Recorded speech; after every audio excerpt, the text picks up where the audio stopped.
Hey, good evening, everyone. In case you don't know who I am, I'm Bino Campanini. I'm the Senior Vice President for Student Life. And welcome to our Let's Talk 2 discussion of race. It's 2 because we had one about a month or so ago when you guys were still on summer vacation with faculty and staff. I'm going to hand this over today to our President of the Black Student Union, Farah Merritt. We also have a couple of folks here helping us tonight. They were here for the faculty and staff presentation. That's Kendall Moore and Jordan Chandler. Jordan is actually an alumnus of Florida Tech. Kendall's a leader in the community. Kendall's been involved with me for the last 10 years in our Martin Luther King event that we do every year, recognizing Julius Montgomery. For those of you who don't know who Julius Montgomery is, I recommend you do a little research. He was the first black student at Florida Tech. We actually, when we started the school, it was done on school board property. And on the day before classes started, the school board superintendent told Dr. Cooper that he would have to close the school down unless he removed Julius from the class schedule. So Julius actually volunteered to step down so Florida Tech could actually have its first classes. Julius became part of the community here in Melbourne, was a mayor, lots of different things, and stayed involved with Florida Tech, actually returned, went to school and was involved in NASA. He's been featured by the Smithsonian, and when he passed away recently, his obituary was in the New York Times. We recognized him last year with an honorary doctorate, and he's a big part of Florida Tech. So hopefully, those of you who didn't know about him will find a little bit about him, and know that Florida Tech has a long history about the stuff that we're going to be talking about tonight. So at this point, I'll hand it over to Farah, and then I'm sure she'll get Jordan and Kendall involved. Thanks for coming out. Appreciate it.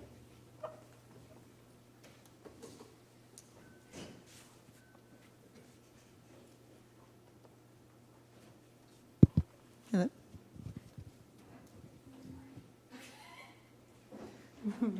Oh, you're good? Okay. Well, I just can't. Okay. So, hello, everyone. Thanks for coming. I'm Farah Merritt. I'm the president of the Black Student Union on campus. A little bit of how we got started. 2017, a group of I and some other black students on campus decided we wanted to get together because there's CSA and there's ASA, but we recognize that there's a difference in cultural how we move about and whatnot, things that we experience from either being on the island or here in the States or back in on the continent. And basically just wanted to share in those experiences, embrace Black excellence in America, be educated on it, and just further spread the mission, and also increase our membership on campus awareness and get that family-like. So this event is tied into some of our other goals that we have set. This past summer, we were able to have an African American Studies course implemented on campus starting this fall. So that was a big push for us because we were thinking that was going to be like 5 years from now, but we got it now. So also this event here, and then just making sure that the school has that awareness and that, you know, we're being actually diverse and aware of people's cultures and experiences on campus. And then as election time is coming up, as we all know, hopefully everyone is registered to vote, just being aware of the issues, things that's on the people's agendas when you look for candidates, things like that, so that everyone's included in our solutions moving forward. We're going to start off with a video. I found it, some of you may have seen it. It's about 6 years old. It's just like some of the things that minority groups, especially Black people, hear on a daily, every day. It's titled, "If Black People Said the Stuff White People Say." Hopefully you find the humor in it. You know, it's just like, what? I never thought of that. That's kind of backwards, and it doesn't really sound good, even though some people may have good intentions behind saying it, but to us it is a backwards compliment or insult, if you will. So just to bring those stereotypes up and about, and to see, you know, get the juices flowing on what we think, you know, what we do when we see other people who are not like us.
PIN number. If you're not familiar with Kahoot, you can just type in kahoot.it on your phone and follow the instructions. Either you're a teacher or student, you're a student, and your name. Oh, you pretty much guys got it now. Fight to the death.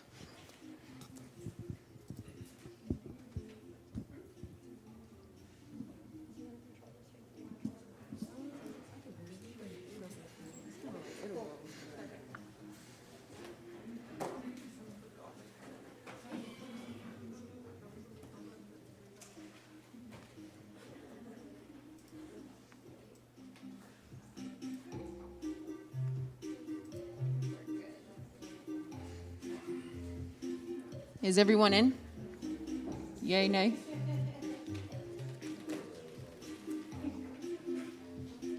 Oh, there's more. We got online. Oh, there is online people.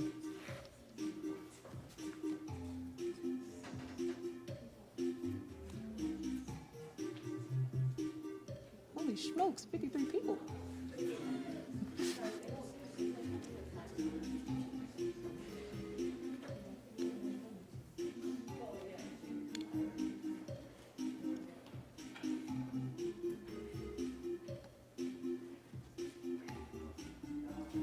That's insane. Where do these 6 people come from?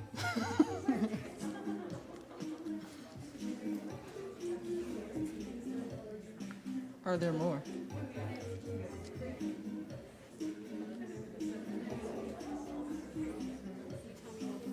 I think the number stopped.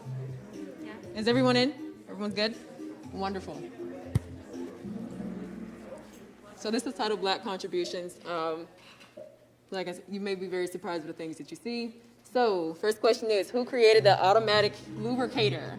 John Parker, Henry Brown, Henry Cecil McVeigh, or Lewis H. Latimer?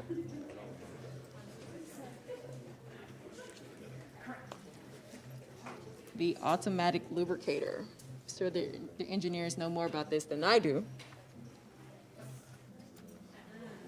Oh. Lewis H. Latimer is the person who created it, the inventor. Okay, Jack, I see you. Y'all cheating back there? I'm just playing.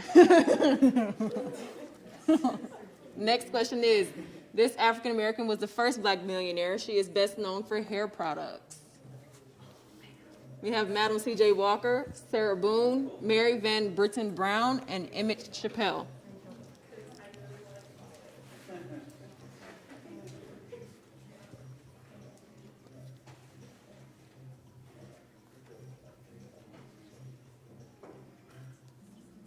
That is correct, Madam C.J. Walker. Okay, Marissa, I see you on the come up. Next question. This specific Black inventor worked with peanuts. Otis Blaken, Norbert Rillo, Percy Laurent Julian, or George Washington Carver? You got peanuts, you got peanut butter, you got, all that good stuff.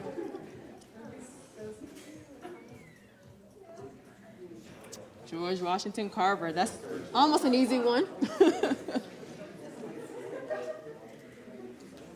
The next question is, this African-American female created a home security system in 1966. Shout out to ADT and everyone else following after. We have Thomas L. Jennings, Bessie Griffin, Daniel Hale Williams, or Mary Van Britten Brown.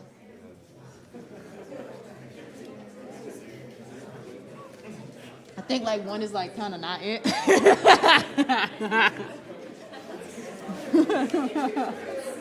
Marie Van Britten Brown.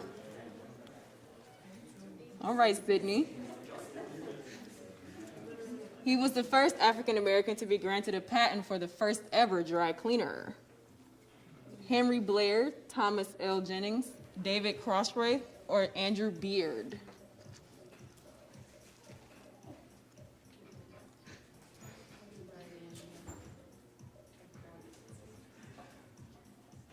Everybody's stuck on this one.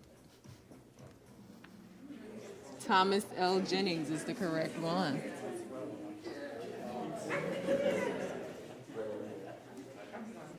This inventor's father was a Dutch engineer of German descent. He created the lasting machine. We have Benjamin Bradley, Jan Ernst Matzliger, Alexander Miles, or Joseph Winters. It might be kind of easy on this one, kind of gave it away. Absolutely, that's right. Jan Ernst Matzliger. The name gave it away, like that was easy. This African American was a free almanac author, surveyor, naturalist, and farmer. We have Pierre Charles Lafonte, Benjamin Banneker, Phyllis Wheatley, Andrew Ellicott.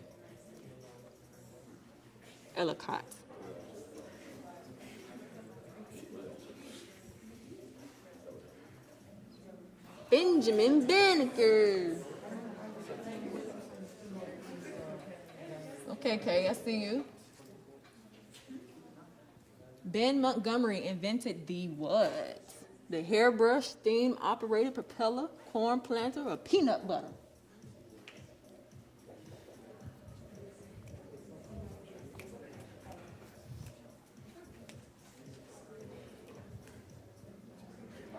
Steam-operated propeller. Okay. Okay, leading the board again. Who invented an electronic feeding disc for wounded soldiers? Bessie Blount Griffin, Granville Woods, Elijah McCoy, or Henry Brown?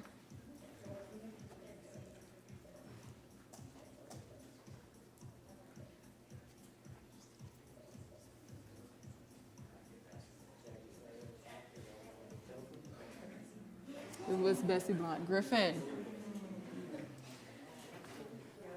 I see y'all. Y'all either some great guesses or y'all know more than I do. He was best known for inventing the strongbox.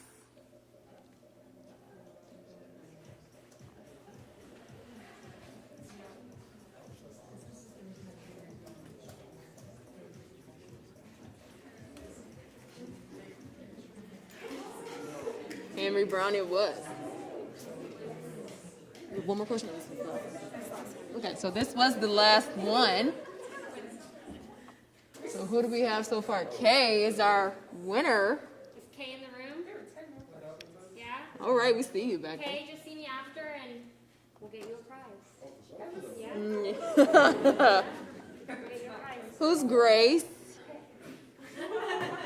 Second place, not bad. And it's Sydney. All right. Leanne? Oh, it's the whole gang over there. And the Rock.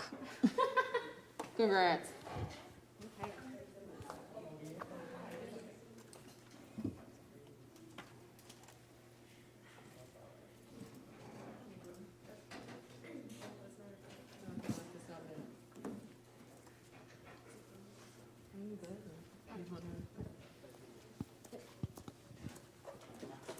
So what we're going to do next, we're just going to play one video and then Jordan's going to come up and go ahead and start our discussion for tonight. So this video will hopefully set the tone for what we're going to start discussing tonight.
All right, good evening to each and every single one of you.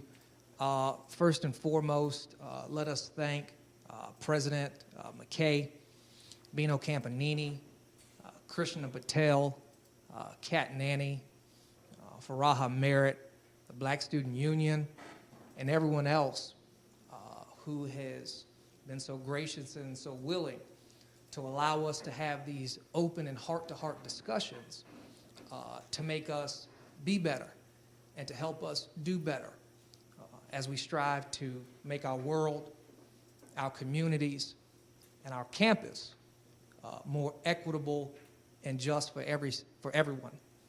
And lastly but not least, thank you to each and every single one of you, because tonight you could have been anywhere.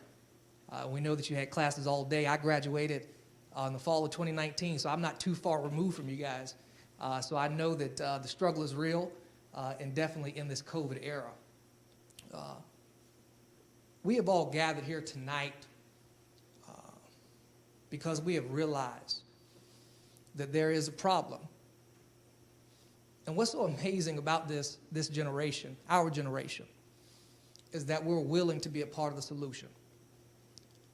And let me be clear, there is no one in this room tonight, at least I don't think so, there's no one watching that has all of the answers. But in the words of James Baldwin, not everything that is faced can be changed, but nothing can be changed until it is faced. And as we look at the paradox of our age, and we look at how far we have come, it is crystal clear, and it's quite evident that we still have a long ways to go. And I want you to picture this with me tonight. Over time, we have multiplied our possessions, but we've reduced our values. We've been to the moon, and we've conquered outer space, but we haven't conquered inner space. We've split the atom, but not our prejudice. These are the days of world peace, but domestic warfare. And yet, in your boldness, each and every single one of you here tonight has answered the call to action to make our union more perfect. And you know, I've asked myself as a young person many times, what makes the death of George Floyd so different than all of the others? What makes it so different than Trayvon Martin? What makes it so different than Philando Castile? What makes it so different than Tamir Rice? What makes it so different than Eric Gardner? What makes it so different than Ahmaud Arbery? And what I've come to realize is that it's simply this generation who, in a world of darkness, has drowned out the cynics and the critics and said that in this world of darkness, we'll be that bright and shining North Star. And it's been this generation that said that we'll choose hope, love, and human decency over hate. It's been this generation that said we're going to look beyond white and black. We're going to look beyond political affiliations. We're going to look beyond socioeconomic status. And what we're going to boil this very moment down to is one simple concept: right versus wrong. And so we want to hear from you tonight. We want to hear your thoughts, your concerns, and more importantly, your recommendations as to what we and as to what Florida Tech can do to make you feel as if your voice is being heard. And we want this to be an open dialogue. We don't want it to turn into some combative session or back and forth, but yet we want to have real talk. Because united we stand and divided we fall. And real change starts here tonight with each and every single one of you. With that being said, I'll go ahead at this time and I'll call Mr. Kendall T. Moore, Attorney Kendall T. Moore, forward to begin our overall discussion. I'm going to ask you to stay up here with me. Good evening. Good evening. Good evening. I want everybody to pretend like you are happy to see me, even if you're not. Good evening. Good evening. As Jordan said, I'm Kendall Moore. I'm an attorney here locally.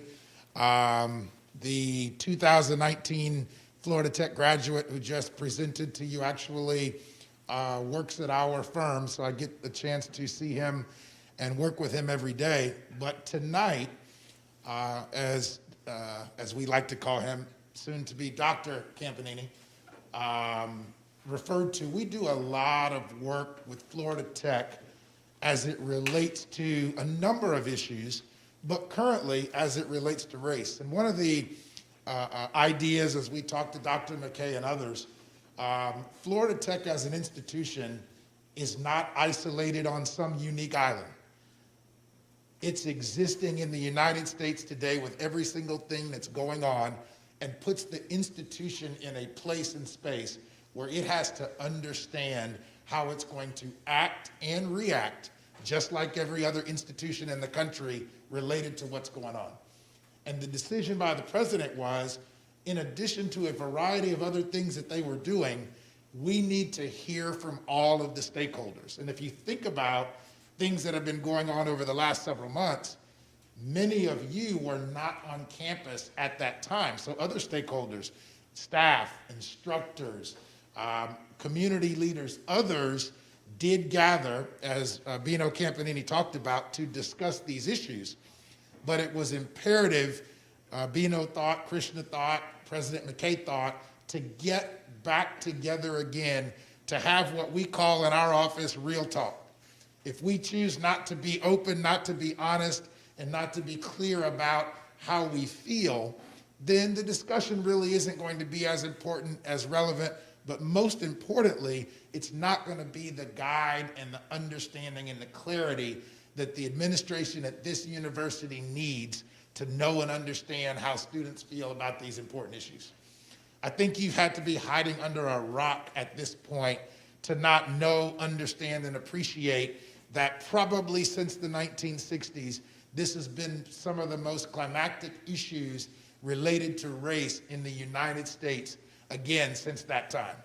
And so, you know, this is probably more about what you feel than about what I feel, about what Jordan feels, in terms of hearing from you.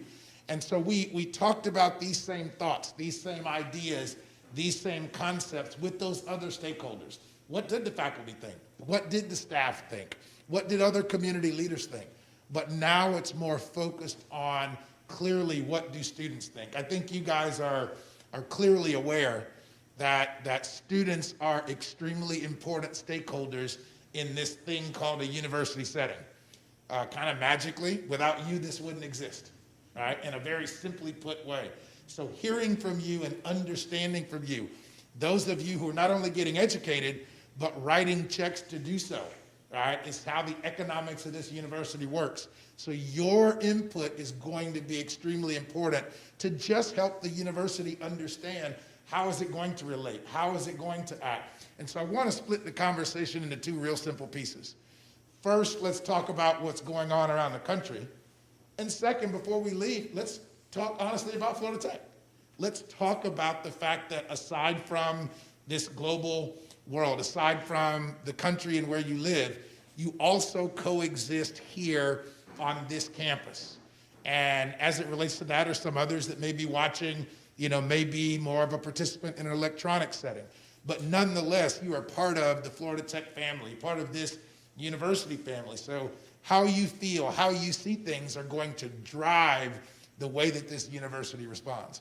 So here's one of the questions that we asked the other day, or a few weeks ago, actually, when we talked about it. You know, there are a number of new buzzwords that have now come about now that the racial discussions have happened. And I'll throw 2 or 3 of them out there, a couple words and a couple phrases, and we'll just open the floor to any comments that people have. And here were 3 of them that we shared before. Number 1 was the 3 words, Black Lives Matter. From anybody out there, tell me from your thought process, from your vantage point, from your whatever, tell me what that means to you. Tell me what you think about. Tell me, is it positive or negative? Tell me anything that you would like to add to the dialogue or the conversation. And remember, I'm leaving tonight after I'm done. I'm not staying. So there are 2 ways that we operate. Jordan has come to know this. There's volunteer and voluntold, all right? So we will just pick on people or pick out people if no one decides to talk, but I'm sure that many of you have plenty of things to say. So anything for a start. Anybody first? Black Lives Matter. What comes to mind? Good, bad, positive, negative, anything that you got to say?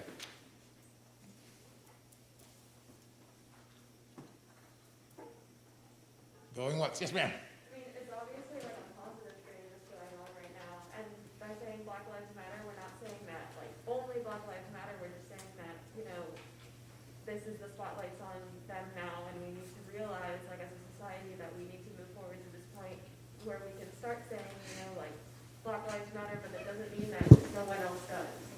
You know, which is like basically what we're all saying. But some people don't like realize that, and they get very mad about it for no reason. And you know, it's just like such a positive thing that's happening now with everyone like realizing that it's just like Black Lives Matter is just such a powerful statement, and it's so and it's like such a good statement to be saying in today's age and right now while we all can. Got it. In reference to what you said, I did hear a commentator say the other day, for a person that perceives that by saying Black Lives Matter, and it gets into the negative context that you said as if you are referencing someone else, it's almost as if there's a parenthetical missing that says only. And people are perceiving it to be, if I say Black Lives Matter, I really mean Black Lives Matter only, and I'm excluding some other lives for whatever reason. Okay? I think I saw another hand. Ideas, thoughts? Yes, ma'am. I think it's important for people to understand that based on like what America is built on, like from the very beginning, is the idea that Black people's lives don't matter.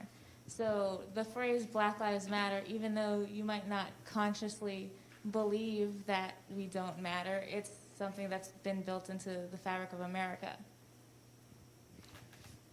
When you say built into the fabric of America, tell me what you think or what you mean about that. Well, like when the colonizers came here and brought, you know, the slaves from Africa, and we weren't treated or considered to be people, and we're property like cattle, and our lives didn't matter, and that sort of idea never really went away. Got it, got it. Other thoughts?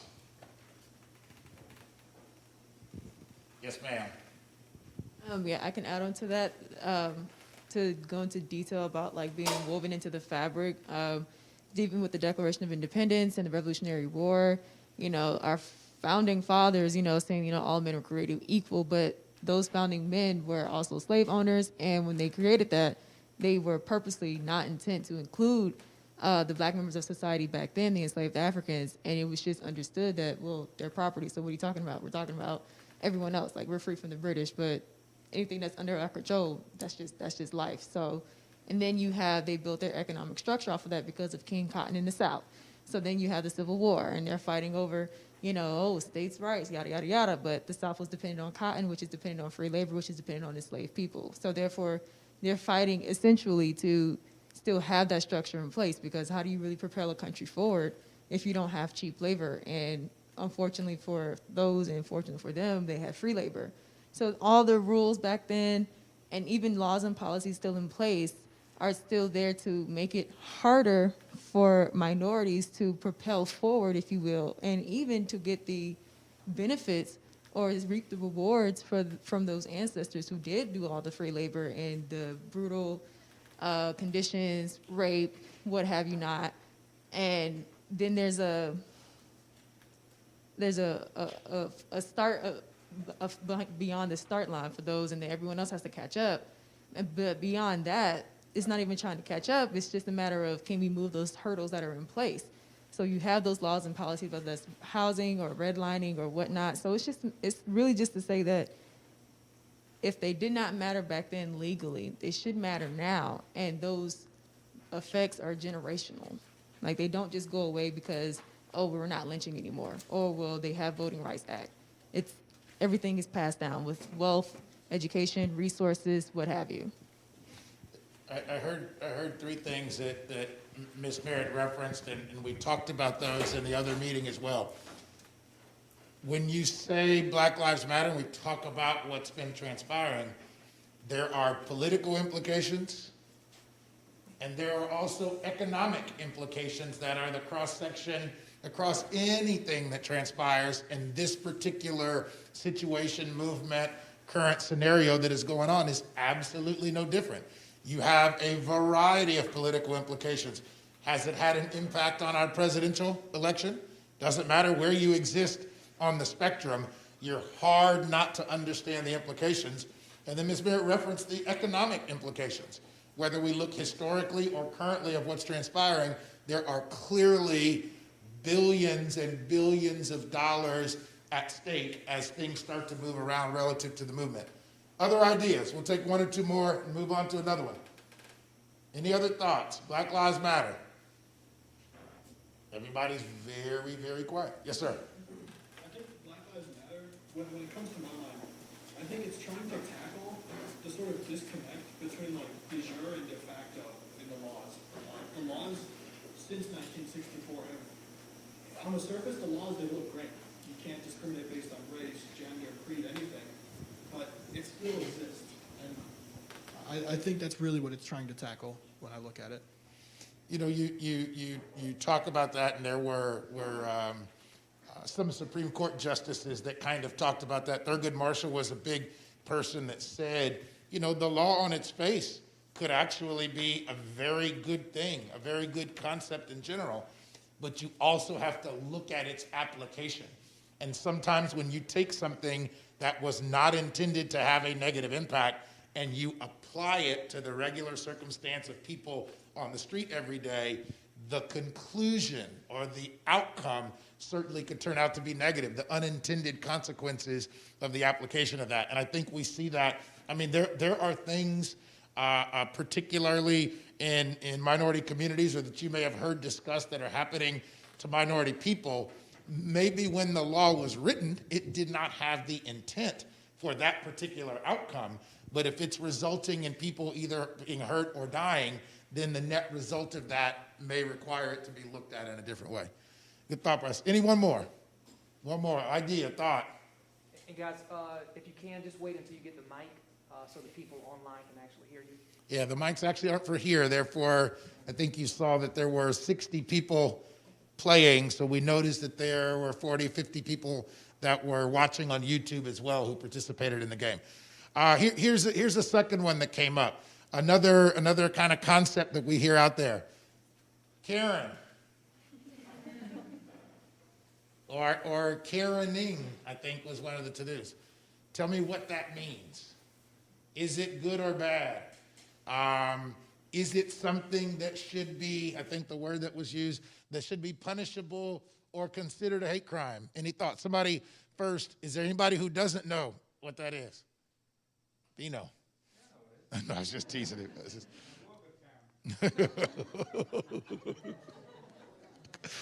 Thoughts?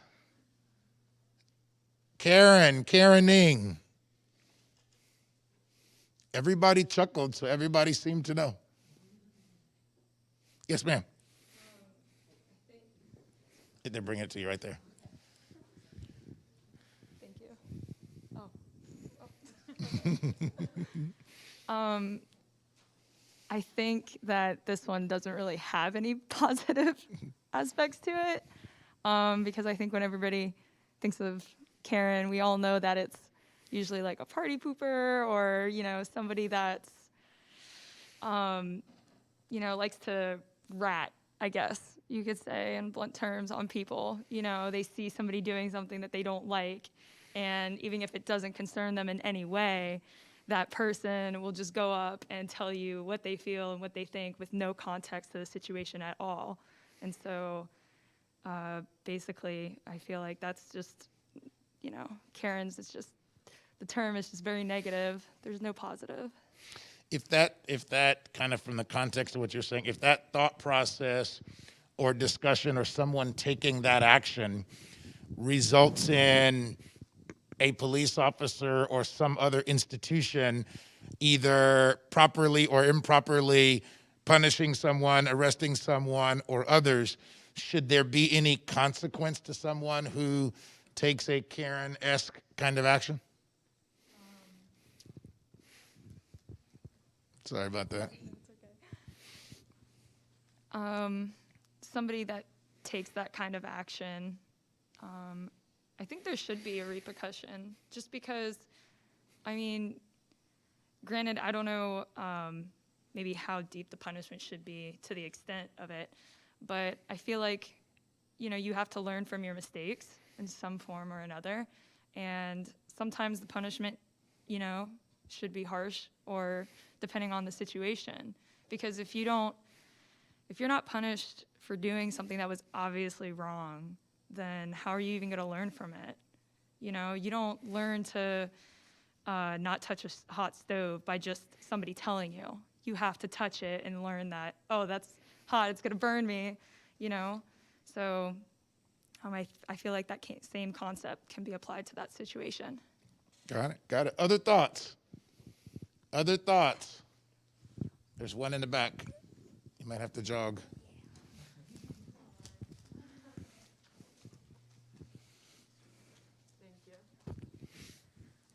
I feel like the whole Karen thing started with a lot of videos where it would be a white woman kind of reporting black citizens for doing, you know, very minor things. And now it's become more common within, like, you know, everybody knows a Karen, I feel like. But there are very extreme situations where the police is called because of a minor situation. And it seems like it escalates because the police doesn't know the situation. They're not there. And if somebody's saying, you know, this person looks dangerous for whatever reason, the cops are going to take your word for it. I mean, they don't know what you look like. They don't know what they look like. And they're just there, you know, to, I guess, figure out the threat. And I definitely think that should be punishable because a lot of problems can be resolved, you know, just by communicating with somebody, figuring out what's going on next door. If you hear noises, you don't need to call the police necessarily. And that's when they come barging in because they feel like somebody has a gun or something. And it escalates to the point of no return a lot of times, I feel like. Got it. Other thoughts? This side over here is really, really quiet.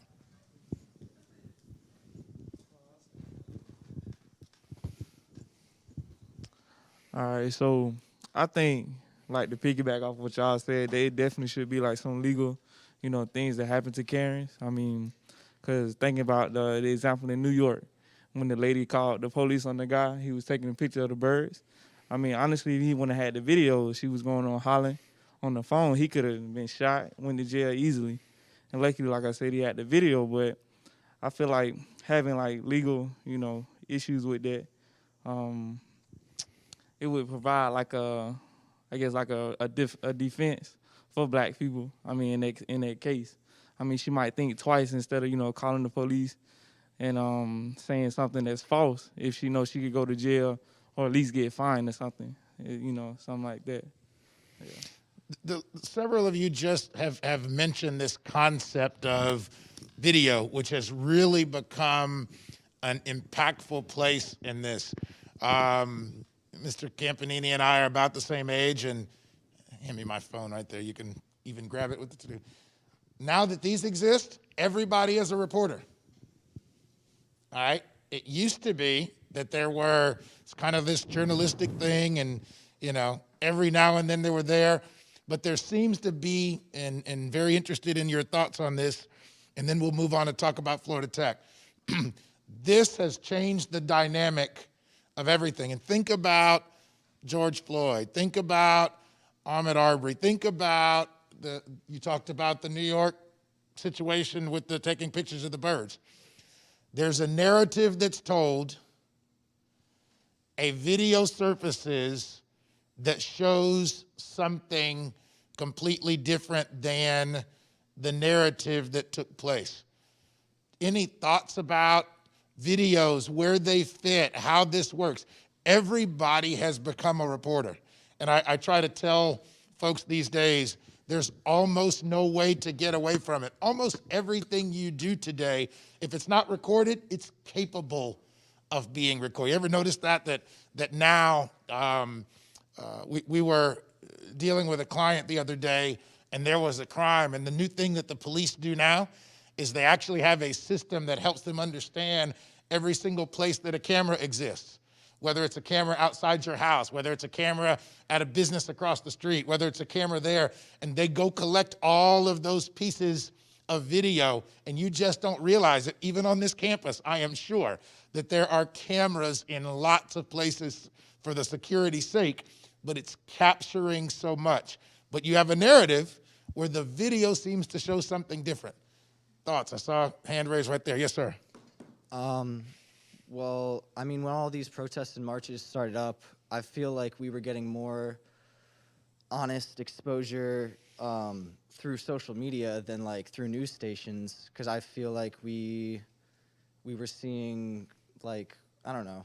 I mean, it also, like, on social media, I was seeing, you know, all the messed up stuff that the police were doing to people at these protests, which is protesting police brutality. But you don't see any of that on the news. You're only seeing that on social media, on people's personal accounts, on meme pages for some reason instead of the actual news. So yeah, I just wanted to mention that and say how messed up that is. Let me ask you this. I want you to raise your hand. How many of you collect more data and information from social media sources than you do from traditional news? It's more honest. Okay.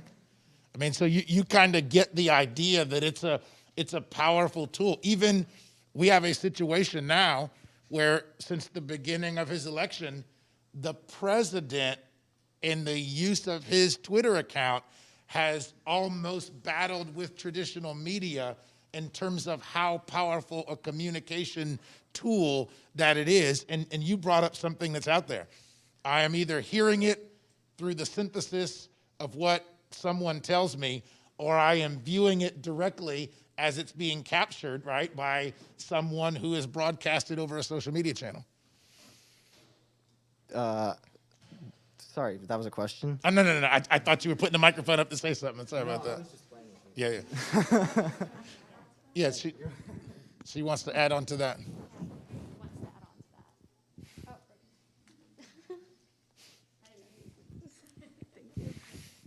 So yeah, basically adding on to what he said, you know, you have all these different news sources coming at you at once. And I mean, I can reflect back on during the spring when we were all home, there was a point where I had to just shut off like all my electronics because it was just total brain overload. And, you know, they say that, you know, a picture is worth 1,000 words, but in those 1,000 words, you have to really decipher what is the right one.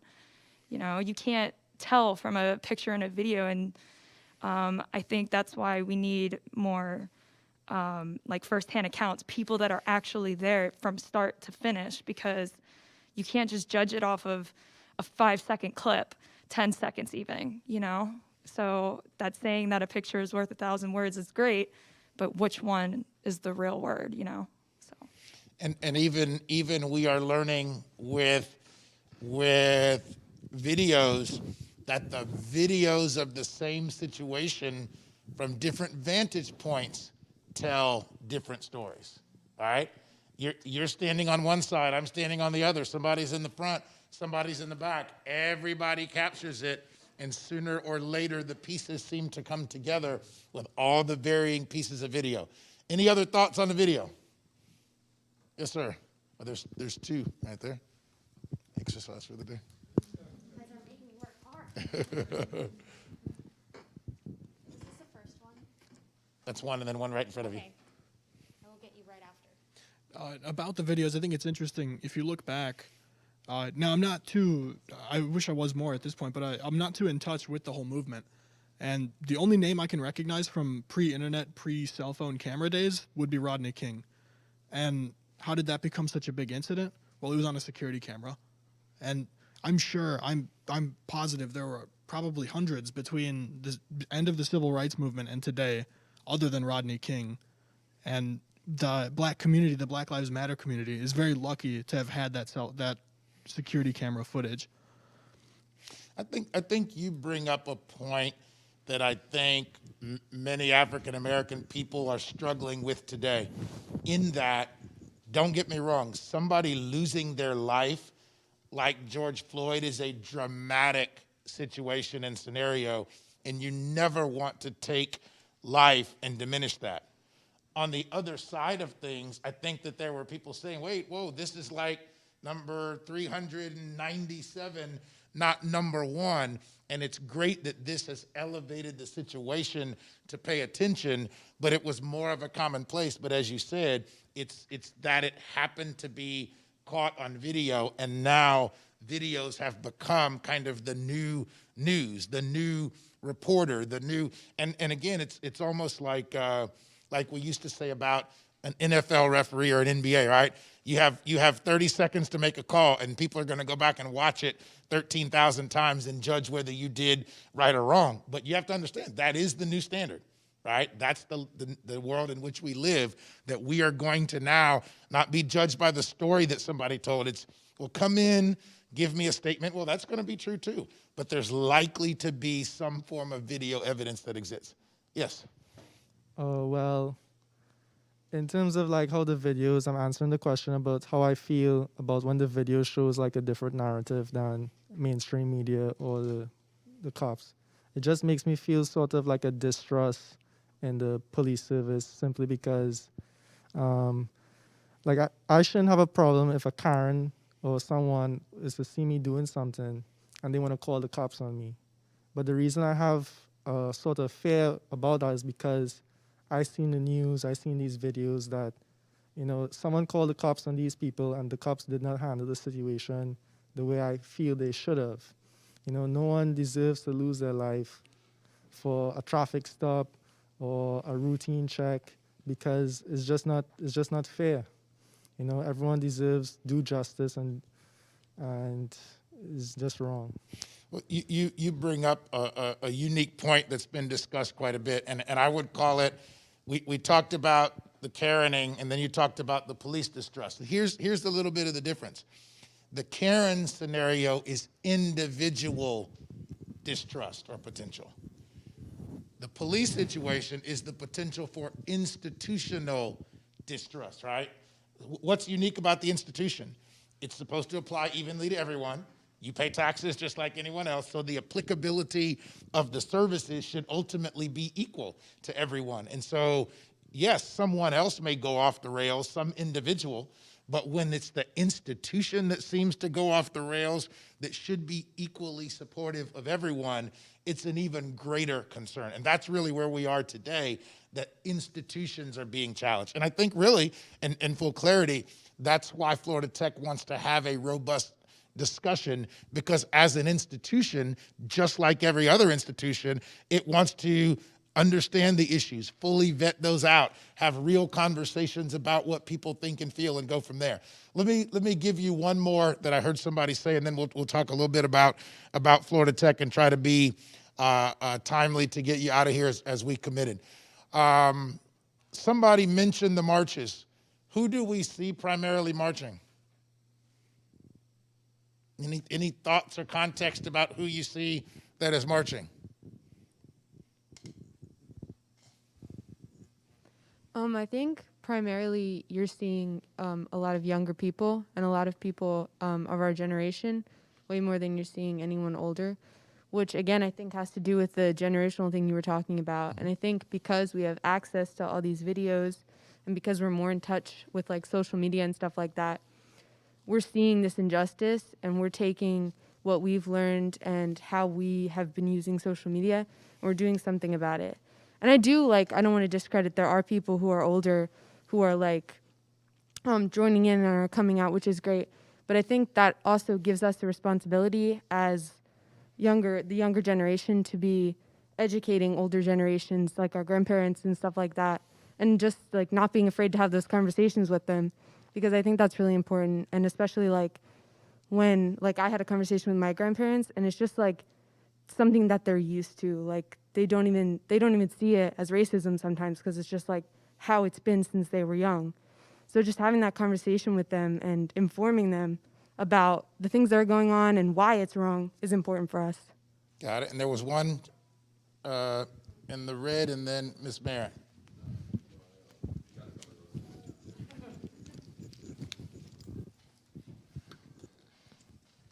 I was gonna say, like, the youth, they've always been a vital part with like civil disobedience or like protests, even through history, like even with the civil rights movement.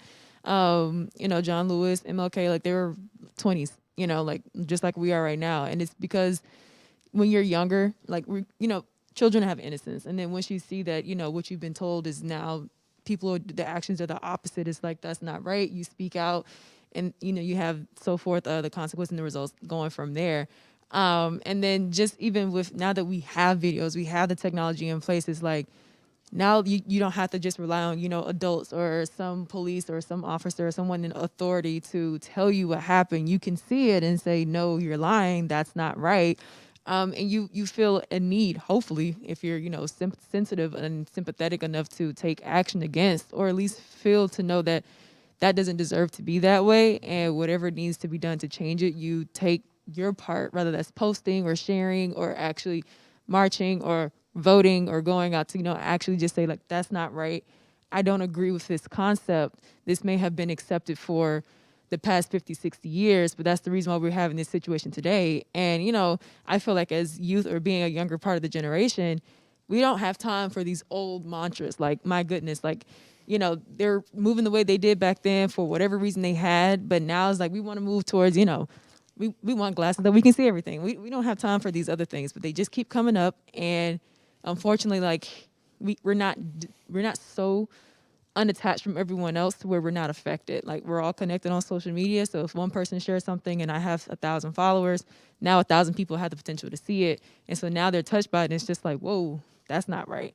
So we're not so disconnected. And I think the older generation, they weren't as connected. So it's like, that's possible. But now everyone's connected, and it's like, well, that's my friend, or that's a friend of my friend, or I potentially could know this person and walk by them one day. So the youth have an important part because we're still innocent, and the youth want to do better, hopefully. Good. And there was one right behind you. I really think like the biggest thing when it comes to we were talking about videos before, but like with the youth being so good with social media and the videos and Twitter and all that, is it really allows us to get a firsthand view as to what's actually going on. Because before the videos, we just had word of mouth. Whatever the police officer said happened there, that's what happened there. That's what we accepted. But now we could really see what these institutions have been doing wrong for, hundreds of years now, or well, quite a while. And it really gives us the opportunity to take a deeper look inside of these institutions and, police the police and make sure that the government is staying within its rights and within it's not over controlling, and it allows us to make sure that they're not doing things they shouldn't be, because we can see it firsthand and everyone can see it firsthand. So each of you on this point brought something up, but I'm just going to use this as a reminder that, one, your particular time is now, not at some point in the future, and this isn't the first time. And I'm going to use these two examples, and they are not intended to be religious. It is intended to be leadership and politically driven. Martin Luther King died when he was how old? I heard 33. Anybody else? 39. 36? Dr. soon to be, I keep saying that to him. 39. Dr. Campanini is wrong. 39. That's what I said. I didn't say 36. No. Somebody over there said 36. Jesus died when he was how old? 33.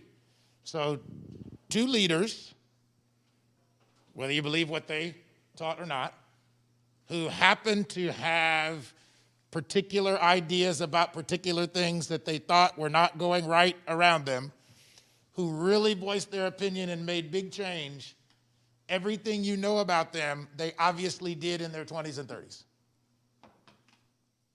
All right?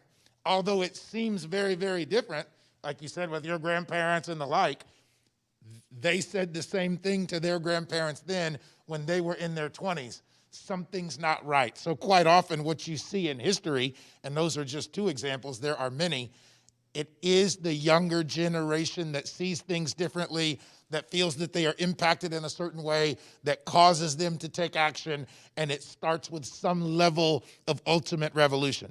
And I've continued to say about Black Lives Matter, we're going to get to the latter parts, which are going to be, in order to get to the progress part, you got to go through the process, you got to go through the politics, and you got to go through changing the policy to bake it in permanently.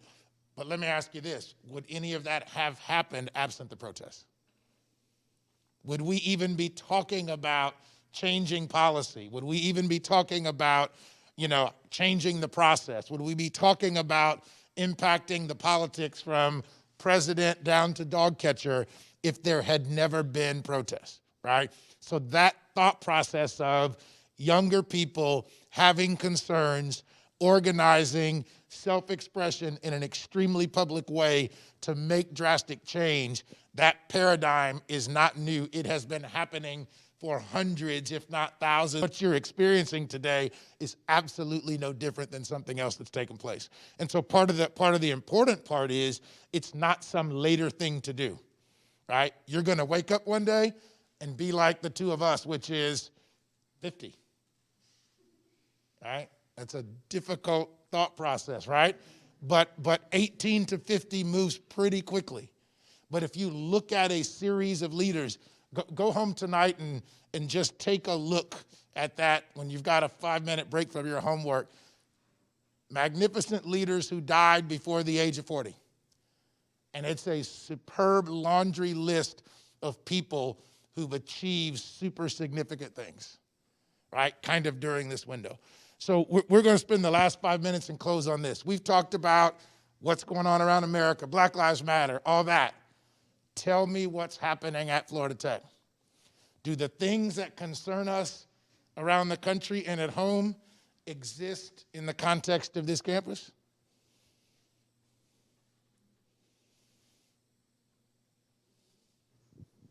Silence.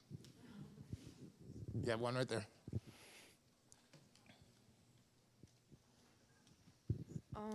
I definitely think that this is something that exists on our campus. One thing that came to mind is this is a very trendy thing to talk about right now. And it's easy to talk about it with people who agree with you.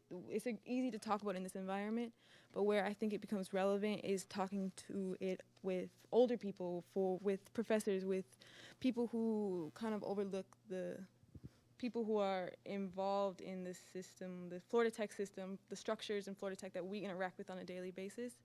So navigating the conversation there is where I guess I would like to personally learn how to do so better. Like, it's easy to talk about, we all using the hashtag, we're talking about these trendy things, but for people who aren't, I guess, interacting with these conversations is where I think I see it necessary to be talked about at Florida Tech. Yeah, and I think especially in the ways we view Black people, African American people coming onto this campus needs to be addressed, whether it's inside our community, our school community, or outside. Are things to talk about. Relating to that, and I think that's the reason why the president started the issue, because he says, hey, look, don't get me wrong, dialogue doesn't fix it, but it's the only place to start. We got to have real honest conversations first for you to understand how someone else feels and for them to understand how you feel, for you to understand their perspective and for them to understand your perspective. And from that, we can get to the solution standpoint. But the first thing we did recognize is that there was really no dialogue taking place. It's like we get into these little silos, intentionally or unintentionally, right? And we find ourselves there. You brought up another interesting point, which is it can get trendy, right? It can get that kind of feel to it that it is the cool thing to do. But the gentleman brought this up a little bit earlier. What I've always urged everybody to do, if you think it's important enough to you, you need to think about how to make it permanent, right? Temporary is really not what you're searching. If you feel strongly about it, if it makes your stomach hurt and it's something you want to see a little bit different, what can you do to make it permanent? And so we talked about MLK. At the same time that there were bus boycotts, there were negotiations with Congress and the president to get the policy change done so that there was legislation to fix what was happening on the street, right? And so just because the protest stops, is there policy? Is there other things that are going to bake it in to make sure it's not a problem anymore? So any thoughts about anybody else? What can happen? One right here, and Transpire on Campus. One right here, and then young lady right behind as well. Yes, so I believe institutions like schools and companies have like personalities, like an individual. So when I'm from Africa, I'm from Ethiopia. So when I came here, you know, I crossed Atlantic, so I need to feel I'm at home at some, you know, level. So for a white individual who is here, who wants to come here, Florida Tech doesn't have to do much to make them comfortable and acceptable here.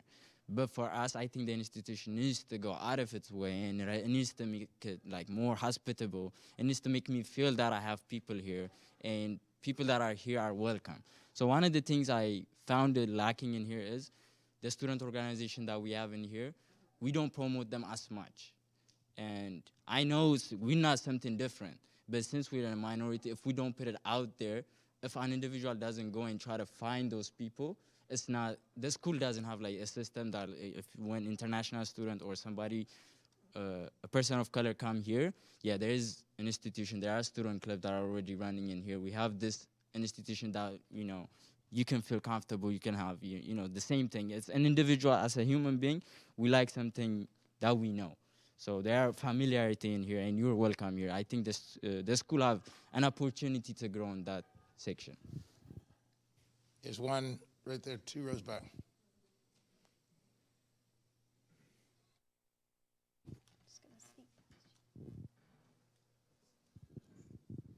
I was going to build on what she said earlier about the disconnect between the younger generations and the older generation. That's definitely something I have seen a lot, even in just the smallest things. Like, say, the other day when I went to the mailroom, like, it took me about 10 minutes to be noticed by, like, the older person, whereas, like, the people around my age were like, hey, have you been helped yet? Just small stuff like that. And, like, in terms of class scheduling and getting things figured out with, like, the, you know, the people that are up in the office and everything, it's just, I've noticed that with me and with the people that I know that have dealt with it, it tends to get handled better by people who are a little bit closer to our age. And I think it's just like there's like a gap in understanding and communication.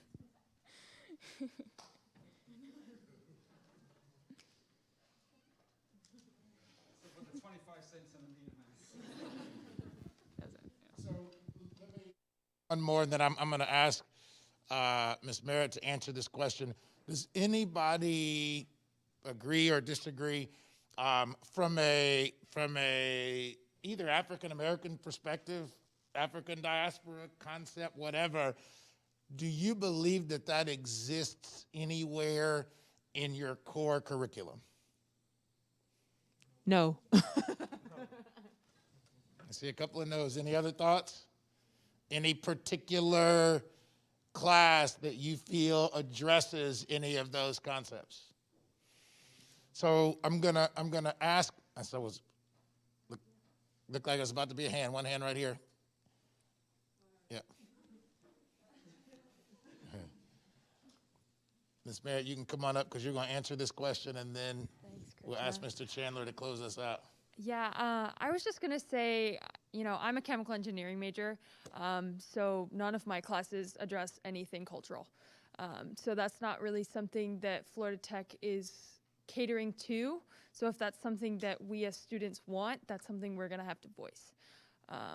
But, I mean, I didn't come here to learn about my culture or other cultures.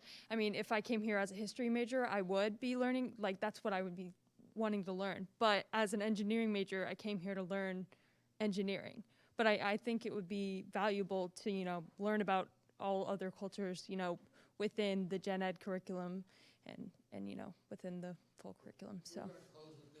And this would be the simple reason, just so that you know, when the president says, hey, look, I want to hear what the students have to say, that there are actual ideas emanating from students that not only faculty and staff are addressing, but ultimately that the administration is addressing. And I used the word just because I know uniquely what's transpired about core curriculum, because remember, before you get to engineering 937, right, that on the math level, on the English level, and on the history level, you do have some core curriculum related classes. And so, Ms. Merritt, I'm gonna put you on the spot. I'm gonna put you on the spot for a second. She had a recommendation over the summer. There was a small group of students here over the summer, recommendation made that was taken forward to the faculty. I'm gonna let her say what it was, since it was her idea. She did bring some other students in to participate in that, but just so you know what are some of the changes that will be made based upon student recommendations. And some of you may have them.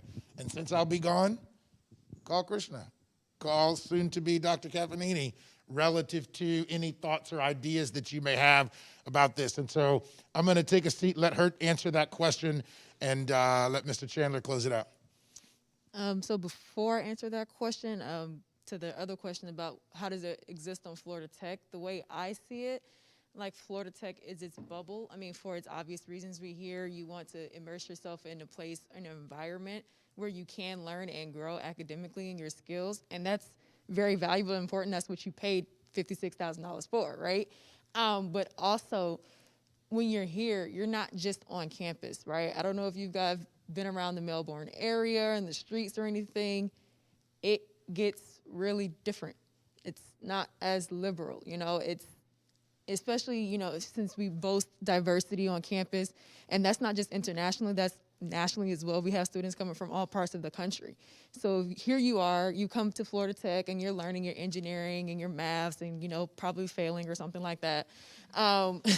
Then you go to the gas station or you go to the mall, and on your way there is 5 Confederate flags and, you know, all these things, and you're like, well, where am I? You know, and then it's, you know, while you're on campus, you're protected with our security and whatnot, but while you're off campus, you're still associated with the school. So what is that representation looking like? Do you have the backing? Like, is Florida Tech's existence in the community enough to ensure that, hey, you know, this isn't something we condone? Is there any way we can take part on the community level with just making sure, maybe changing those concepts or providing a different atmosphere? What I see happening is the school has a very, you know, let's just cater to our students. You know, they're here for education, and hopefully nothing happens, you know, on the backside. But we can't be sure of that. We can't guarantee that, and especially now with the times that are today, anything could go wrong. You could be protesting. I've seen people across the spectrum, white, black, yellow, blue, purple, protesting on behalf of Black Lives Matter, which I do credit you all for doing that. This scene is definitely changing. So if you're out there protesting and then someone who disagrees with you comes and attacks you or whatnot, that's a bad thing, you know. How is that in the community? What is that attitude looking like? Because Florida Tech exists within the community outside of that. And to answer your question, with the core curriculum, everyone has to take Civ 1, Civ 2, American history, whether you like it or not, to make us well-rounded citizens. But if the history or the curriculum that is being taught and told is one-sided and projects some false perception of the heroes in our history, you know, our great Greeks and Romans and Spanish and Portuguese and whatnot, for building what we know as the world today, but we fail to even highlight or really just say, they were kind of terrible people. There was a lot of things going on that the reason why these things push forward is because of the dark things that aren't being told. And when you don't have that other side, that other perspective being brought into view. So if I'm a descendant of enslaved Africans, here I am saying, you know, in class, looking down, writing down, yeah, so Plato, Aristotle, yada, yada, yada, and then you have Napoleon, and then da, da, da, da. But I'm like, wait a minute. We're just not going to just skip over that part that, the reason I'm here today is because of rape, slavery and whatnot, and chattel slavery and all those things, and not shine that light. And when you shine that light on it, then it goes into the story of, well, how did the systems in place come to be, and how come they're still being protected and there's nothing going on? And then it's like, well, how are these things happening? How's this police brutality? How's these, all these crazy incidents going on? It's like, well, 400 years ago, this would happen. Columbus so-and-so sailed the ocean blue, and then they did all of this, and so here we have it. So skip forward this summer, before even this summer, when Black Student Union was founded, we came up with goals that would have us have some longevity on campus, like a mission, purpose, right, to fulfill that. And one of the goals was to have an African American Studies curriculum on campus. The ultimate goal is a major, right? All the big schools have it. MIT, that FIT wants to be like. All the big schools, they have a whole department, if you will. I didn't say it, the president did. But we don't have it. We just got a class this semester, and that was because, we demanded or we asked for it. And thankfully that ball got rolling really fast. So that shows that Florida Tech is open. And I do appreciate and commend those who are in place of getting that implemented. And that just shows there's room for growth. So I definitely say, if you want something to happen, definitely voice it and speak it. I know through like civil rights era and even with like World War and all the college campuses became actual political arenas, whether they wanted to or not, because students were speaking out, right? So we were able to get the African American Studies course. It is underway. Hopefully to turn into the core curriculum. So if you don't want to take Civ 1 or Civ 2 or American History, you can take African American Studies 1 and 2, right? And that'll give you that different perspective. What that class looks like is it is an interdisciplinary course. We are learning, pretty much going through the African American person or people, as you will, starting from that creation, because we do recognize that aside from being descendants of enslaved Africans, that the circumstances and the conditions of slavery and Jim Crow have created a new being, if you will, a new identity. So exploring that narrative and how that role plays into everyday life is what the class is like. If you have not registered, you can't register now, can't add a class, but for sure it'll be here in the spring. So definitely look into that if you need it. A humanities or free elective or what's the other one? Liberal arts, course credit. Definitely look into that. And so that's pretty much what that is on that matter.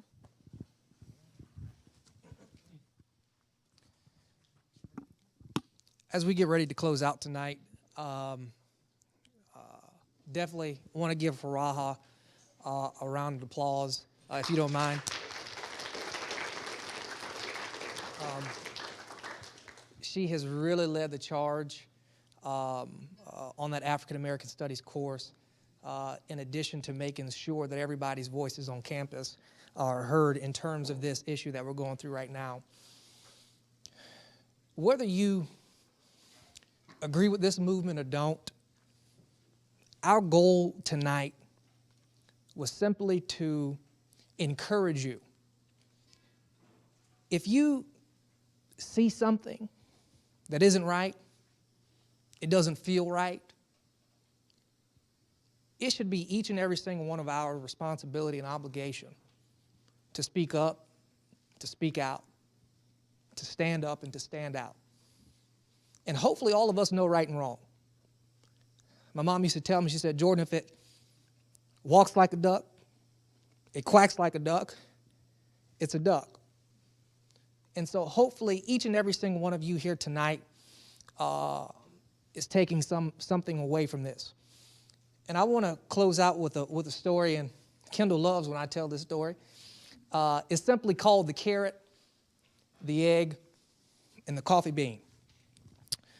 There was a young woman who went to her mother one day, and this young woman, she was going through some very difficult times. In essence, she was sick and tired of being sick and tired. She had faced many struggles in life. And so she went to her mother for some advice. And so her mother sat there very quietly. She listened. And what she did was she took her daughter into the kitchen. She sat her down. She went into the fridge and she pulled out 3 items: a carrot, an egg, and some ground coffee beans. She then went to the sink. She pulled out 3 pots. And she filled up all 3 pots with water. She turned the stove on, set the pots on the stove. In one pot, she placed the carrot. In one pot, she placed the egg. And in one pot, she placed the ground coffee beans. And for about 20 minutes, as the water began to boil, the mother just sat there very quietly, not saying a word to her daughter. And after about 20 minutes, she turned the stove off and she fished the carrot out of a bowl and out of the pot, and she put it into a bowl.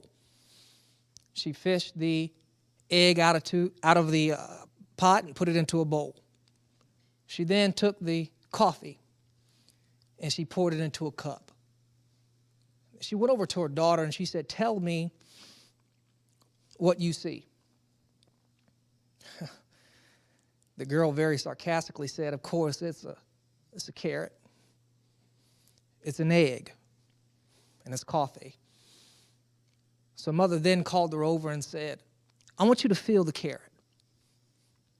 And the little girl did, and she noticed that the carrot was soft. The mother then told her, said, "I want you to now break the egg." She did, and she pulled away the shell. She noticed the hard-boiled egg. She then told her, said, "Sip the coffee." And as she did, the girl, she tasted the rich aroma. So then the mother looked at the little girl, and the little girl said to her mom, she said, "What's the point?" And the mom said, "The carrot, the egg, and the coffee bean, they all faced the same adversity: boiling hot water. But each reacted differently. The carrot went in strong, unrelenting. But when subjected to the boiling hot water, it became soft and weak.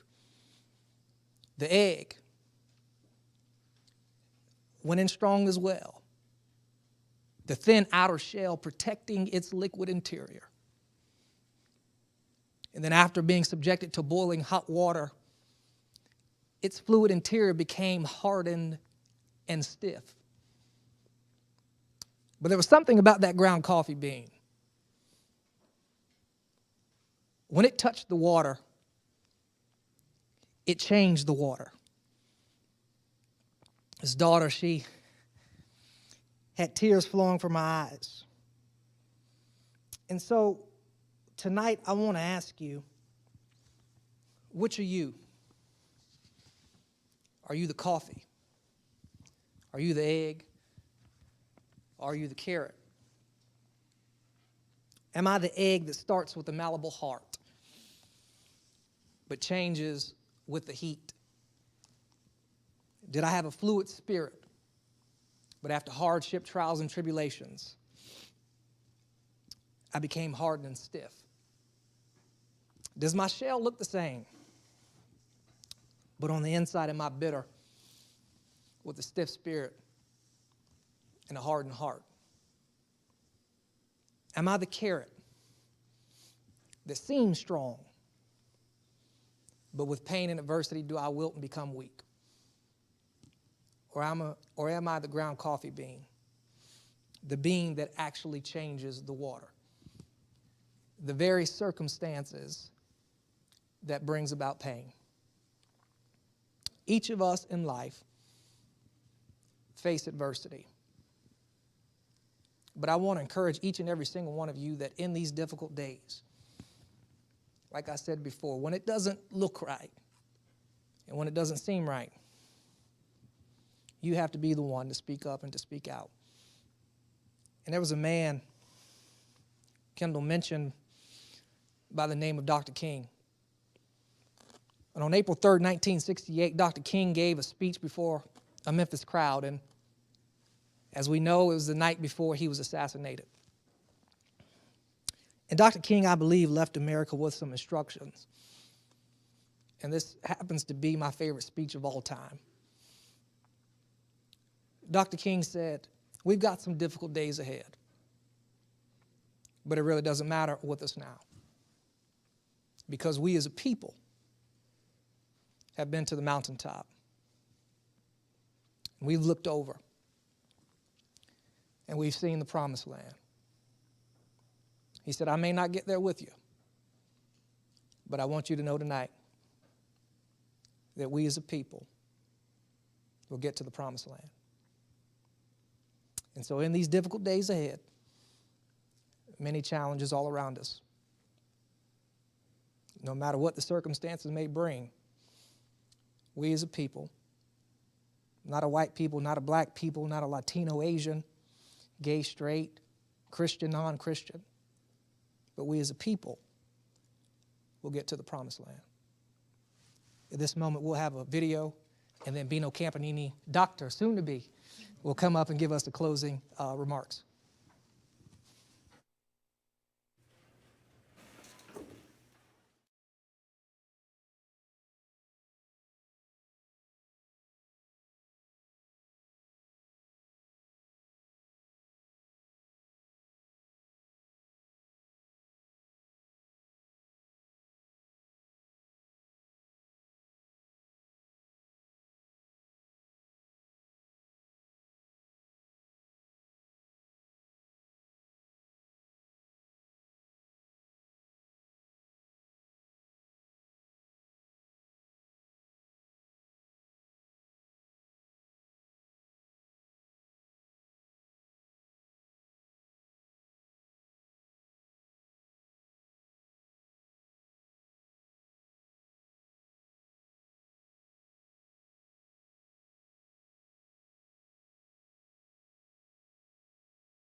Time. A couple of things I want to make a point of, just to give you something to think about. I was a student here in 1986, and I hear a lot of time people talk about Florida Tech. You know, Florida Tech this, Florida Tech that. In 1986, this school does not look anything like it does today. No one who was in the administration when I was a student that I used to point a finger at is on this campus. Nobody. This school is you. It's the students that make Florida Tech what it is. So when you talk about Florida Tech, please think about it. You're talking about yourselves. This is your college. This is your campus. And it's easy for any of us, for all of us, to put this imaginary thing out there so we can say it's someone else. It isn't. It's us. We want to change something, we change it. You know, for our talk today about the class, she came to that. Within 1 month, when she came, We fix something. We can do it, but we've got to do it together. Okay? You've got the SGA president here. Use them. Use her. She has access to me, to the president. She can bring things to our attention. Since I've been in student life, I've been the chief student advocate for 1 year. I'm not going to tell you the stuff we've done. We've done tremendous changes to improve this campus for students. We're working on things. We're working on getting a diversity and inclusion.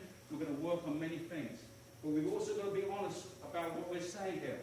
You guys live 1 mile down University. It's a black community down there that people call Brown Town or whatever you want to call it. Those kids walk down and they go to University Boulevard School. They walk through this campus. Those kids don't get any support from anyone on this campus, I bet you. I know because I go down there. We've got to get involved in the community and we've got to start doing things that reflect the words we're talking about. Okay?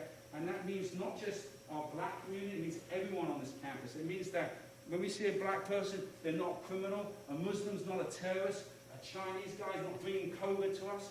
This is the thing we've got to get beyond, and we've got to be honest with ourselves and admit that we all have prejudice. It's easy for me. I see Kendall and Jordan, look at these guys, educated, they've got suits on, you know, not too different from me. I'm not seeing the color, I'm seeing economics. The difference in this country is the economics. And so I encourage you to sort of delve into that, because that's really what separates people from each other. It's economics, okay? That's why you can change this campus. As Kendall said, you pay the bills. You pay the bills, you have a voice, and we're going to listen to you. My goal here, I've been involved in school for 32 years, is to make Florida Tech the best it can be.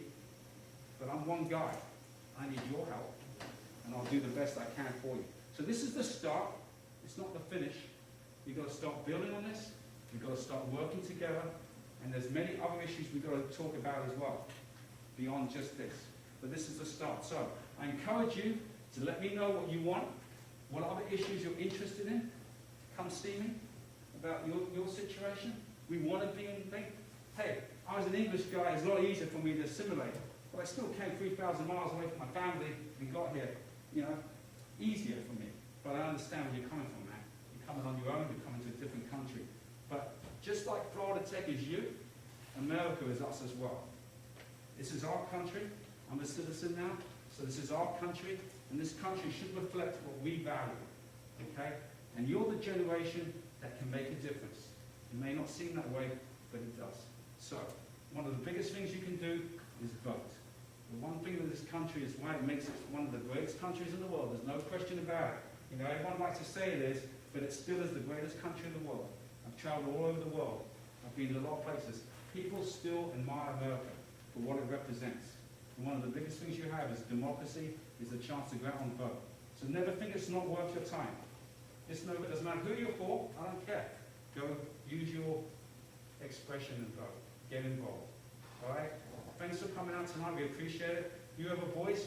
What you need to do now is go assimilate that to the rest of the campus. There's 50 of us all right here. There's another 2,000 to 3,000 out there. Okay, so that's important. And the last thing I want to say, off topic, I just want to say thank you to all of you for what you're doing to keep this campus safe. This has been a very, very trying time. You'll see on the news tonight, just before I got here, there are news stories about what's going on other campuses, campuses closing down, having to isolate hundreds and hundreds of students. You guys have done an amazing job, but we're only like a quarter of the way through the semester. So please keep going. Keep wearing your mask, social distance, wash your hands. You know, don't let your guard down, because otherwise we're all going to be going back and doing all this stuff online. It's not really, this is what Coming to Buzz is about, is being with people, sharing ideas. So thanks for everything you're doing. Let's keep Florida Tech safe and have a good night. Thanks a lot.